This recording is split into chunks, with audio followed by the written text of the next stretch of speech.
चलना अनन्या, किसी को उल्लू बनाते हैं। क्या सुकन्या, तुझे तो हर टाइम मस्ती सूझती रहती है। घर चल। चल लेंगे ना, पर पहले किसी को बेवकूफ बनाते हैं। नहीं, बहुत हो गया। उल्टे पुल्टे काम तू करती है और डांट मुझे खानी पड़ती है। और सुन, वो कल पड़ोसन आंटी के साथ क्या किया तूने? क्यों, कुछ कह रही थी क्या? हाँ, मुझसे कह रही थी कि आजा तुझे सबक सिखाती हूँ। बता तूने क्या कहा उन्हें? अरे कुछ नहीं, वो मुझे बहुत खड़ूस लगती है तो मैं उनसे भिड़ गई। और जब उन्होंने मुझसे कहा कि वो मम्मी से शिकायत कर देंगी तो मैंने भी कह दिया, यहाँ मैं भी देख लूंगी, मेरा नाम अनन्या है, अनन्या। इतना कहकर अनन्या गुस्से में सुकन्या को मारने के लिए दौड़ी और सुकन्या अपने घर की तरफ भागने लगी। अनन्या और सुकन्या जुड़वा बहनें थी, देखने में बिल्कुल एक जैसी। उनमें फर्क कर पाना बहुत ही मुश्किल था। कई बार तो उनके माता पिता भी उन्हें पहचानने में धोखा खा जाते थे और इस बात का सुकन्या बहुत फायदा उठाती थी। वो हमेशा कुछ भी शरारत करती तो डांट बेचारी अनन्या को खानी पड़ती। उस दिन भी घर देर से आने के लिए अनन्या को ही माँ से डांट खानी पड़ी। फिर शाम को, मिल गया सुकून तुझे? अरे यार, क्यों इतनी टेंशन लेती है? 1-2 साल बाद हमारी शादी हो जाएगी, फिर तू कहाँ और मैं कहाँ। सुकन्या धीरे धीरे और चालाक और कामचोर होती गई और अनन्या उतनी ही मेहनती और संस्कारी। मगर दोनों बहनों की किस्मत ने उन्हें एक दूसरे से दूर नहीं होने दिया। दोनों बहनों की शादी एक ही घर में हो गई। बड़े भाई की शादी सुकन्या से और छोटे की अनन्या से। अनन्या को घर का सारा काम आता था, खासकर वो खाना बहुत ही अच्छा बनाती थी, जबकि सुकन्या ने कभी कुछ नहीं सीखा। फिर एक दिन,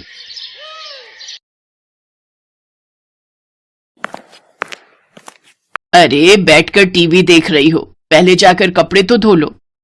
माँ जी, आप अनन्या को बोल दो ना, सुबह से मैं ही तो घर का सारा काम कर रही हूँ, बर्तन धोए और फिर खाना भी बनाया। अच्छा अच्छा अच्छा, सॉरी बेटा, मुझे लगा कि वो सब अनन्या ने किया है। नहीं नहीं माँ जी, सारे काम मैंने किए, वो तो बस अभी निकली है अपने कमरे से। अच्छा, रुको जरा, अभी खबर लेती हूँ उसकी। सरला गुस्से में अनन्या के पास गई जो झाड़ू लगा रही थी। दिन भर बस टीवी या फिर आराम, अब ये कोई टाइम है झाड़ू लगाने का? पर माँ जी। चुप हो जाओ, एक उसे देखो, अपनी बहन को, कितना काम करती है बेचारी। अपनी सास की बात सुनकर अनन्या समझ गई कि उसकी बहन सुकन्या ने उसकी सास को भी बेवकूफ बना दिया है। वो अपनी सास से कुछ नहीं बोली और चुपचाप झाड़ू लगाती रही। बेचारी अनन्या सुबह से शाम तक घर के सारे काम करती, लेकिन फिर भी उसे ही सास की डांट खानी पड़ती। फिर एक दिन, अरे बहू चल, मेरे साथ रसोई में आज मिलकर खाना बनाते हैं। ठीक है माँ जी, आप चलो, मैं आती हूँ। सरला रसोई की तरफ चली गई और सुकन्या सीधे अनन्या के कमरे में। अरे अनन्या, वो तुझे माँ जी बुला रही है खाना बनाने के लिए। अच्छा, बस अभी जाती हूँ।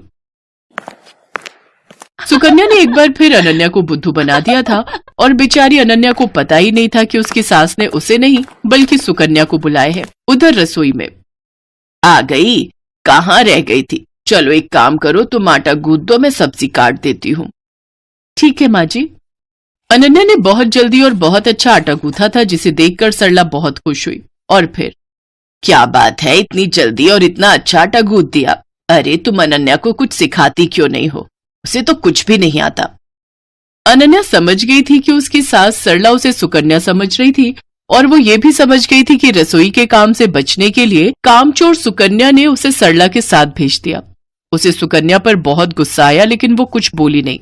ऐसे ही वक्त बीतता गया। सरला की नजर में घर का सारा काम सुकन्या करती थी, रसोई सुकन्या ही संभालती थी, जबकि अनन्या सिर्फ दिन भर टीवी देखती थी, जबकि सच इससे बिल्कुल उलट था। और फिर एक दिन, अरे बेटी सुकन्या। जी माँ जी, बताइए। उस दिन जो तुमने हलवा बनाया था ना, वो बादाम वाला, मेरा खाने का बहुत मन हो रहा है, मेरे लिए बना दो ना। इसमें कौन सी बड़ी बात है, लो आप टीवी देखो, मैं बस अभी लाती हूँ बनाकर। ना ना, मुझे तो खाना है ही, पर मुझे वो हलवा बनाना भी सीखना है, तो मैं भी चलती हूँ साथ। तुम बनाना और मैं देखूंगी। अब आप बैठिए ना माँ जी। अरे चलो ना, साथ में बनाते हैं। सरला जिद पर अड़ गई थी और उधर सुकन्या की हालत खराब हो रही थी, क्योंकि आज तक उसने कभी कुछ बढ़िया नहीं बनाया था, जबकि उसकी सास सरला को लगता था कि सुकन्या ने पूरी रसोई संभाल रखी है। लेकिन सुकन्या इतनी जल्दी हार कैसे मान लेती? उसने फौरन दिमाग दौड़ाया। अब माँ जी, मैं तैयारी करती हूँ, तब तक आप बादाम ले आइए। अरे मुझे अपने कमरे में जाना पड़ेगा, बादाम का डिब्बा वहीं रखा है, चलो मैं लेकर आती हूँ। जैसे ही सरला अपने कमरे की तरफ गई तभी रसोई में अनन्या आ गई। उसने बिल्कुल सुकन्या जैसी ही साड़ी पहन रखी थी। तू जा, मैं देख लूंगी। पक्का ना? हाँ हाँ, मुझे पता है कि तुझे कितना हलवा बनाना आता है, जल्दी कर वरना माँ जी आ जाएंगी। अनन्या नहीं चाहती थी कि उसकी बहन को डांट पड़े, इसलिए वो सुकन्या बनकर रसोई में काम करने लगी। उसने अपनी सास को सुकन्या बनकर ही हलवा बनाना सिखाया। हलवा बहुत ही स्वादिष्ट बना था। सरला सुकन्या से बहुत खुश थी क्योंकि वो तो अनन्या को सुकन्या ही समझ रही थी। फिर जाते जाते सरला ने अनन्या से कहा, बेटी सुकन्या, तुम ना अपनी बहन को भी समझाओ, मुझे तो उसे देखते ही गुस्सा आ जाता है। बताओ, तुम दोनों एक ही माँ की कोख से जन्मी हो, लेकिन तुम में और उसमें कितना अंतर है। सरला की बात सुनकर अनन्या को बहुत दुख हुआ। वो अपनी सास से सब सच कहना चाहती थी, लेकिन फिर अपनी बहन के बारे में सोचकर चुप रह गई। अगली सुबह सुकन्या जैसे ही उठकर रसोई की तरफ आई तो उसकी सास सरला ने उसका हाथ पकड़ लिया। ये क्या कर रही है माँ जी? आज तुझे नहीं छोड़ूंगी। तूने मुझसे हमेशा झूठ बोला, तुझे कुछ नहीं आता, और तूने हमेशा अपनी बहन की मेहनत को अपना बताकर आराम तलबी की, और वो बेचारी दिन भर रसोई और बाकी कामों में लगी रही, ऊपर से मेरी डांट भी चुपचाप सुनती रही। सरला लगातार सुकन्या को डांट रही थी, तभी सुकन्या ने फिर से झूठ बोलकर बचने की कोशिश की। नहीं माँ जी, मैं झूठ नहीं बोल रही, मैं तो खूब काम करती हूँ। कल रसोई में सारा दिन लगाकर आपके लिए हलवा बनाया था ना, तब तो आप भी वही थी। वही थी, इसीलिए सब कुछ जान सकी। तूने हलवा बनाया था तो जरा दिखा अपनी कलाई, जो कल कढ़ाई उतारते हुए जल गई थी। दिखा, दिखा ना। अब सुकन्या अपने हाथ पीछे किए बिल्कुल चुप खड़ी थी, क्योंकि उसकी चोरी पकड़ी गई थी। इसके बाद सरला फौरन दूसरे कमरे में गई, जहां अनन्या अपनी जली हुई कलाई के साथ खड़ी थी। सरला ने उसके सिर पर हाथ फिराया और बड़े प्यार से बोली, मुझे माफ कर दो बेटी, लेकिन तुम भी मुझसे वादा करो कि इस घाव के ठीक हो जाने के बाद भी तुम और कोई दर्द नहीं झेलोगी अपनी उस कामचोर बहन की खातिर।